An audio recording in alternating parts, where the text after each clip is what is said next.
अच्छा, इस सवाल का इस जवाब से क्या ताल्लुक है?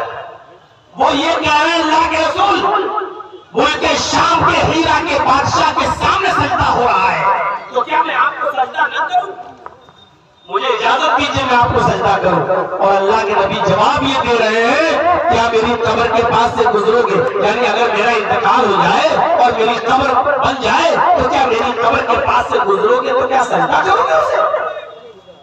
मतलब बिल्कुल साफ है, मैं अपनी जिंदगी में तो तुम्हें रोक लूंगा, अपनी जिंदगी में तो तुम्हें मना कर दूंगा, अपनी जिंदगी में तो मैं तुम्हें सजदा नहीं करने दूंगा अपने लिए, लेकिन इंतकाल के बाद कहीं ऐसा न हो कि तुम मेरी कब्र पे आके सजदा करने लगो, मेरी कब्र पे आके माथा टेकने लगो, मेरी कब्र पे आके सर झुकाने लगो। इसलिए अल्लाह के नबी को अपनी जिंदगी की फिक्र नहीं हुई, अपने इंतकाल के बाद अपनी कब्र की फिक्र हुई। जिंदगी में तो मैं रोक ही लूंगा, कोई आदमी अभी जल्दी साहब के सामने झुक गया, मैं मरे क्या कर रहा है, छूट जाए, अरे मैं भी तेरी तरह इंसान हूँ, जिंदगी में तो मैं मना कर दूंगा, लेकिन अगर मेरी इंतकाल के बाद ये लोग मेरी कब्र पे आके सजदा करने लगे तो क्या होगा?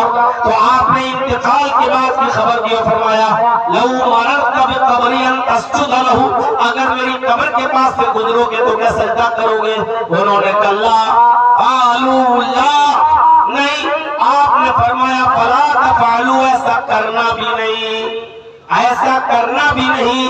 मेरे भाइयों, जब इंतकाल के बाद जनाबे मुहम्मदुर रसूलुल्लाह सल्लल्लाहु अलैहि वसल्लम की कब्र को सजदा नहीं किया जा सकता और नबी अकरम अपनी जिंदगी में अपनी कब्र को सजदा करने से मना कर गए हो, तो फिर नबी से बढ़कर कौन है? और नबी से ऊंची शख्सियत किसकी है? नबी से बढ़कर किसकी जात है जिसको सजदा किया जा सकता?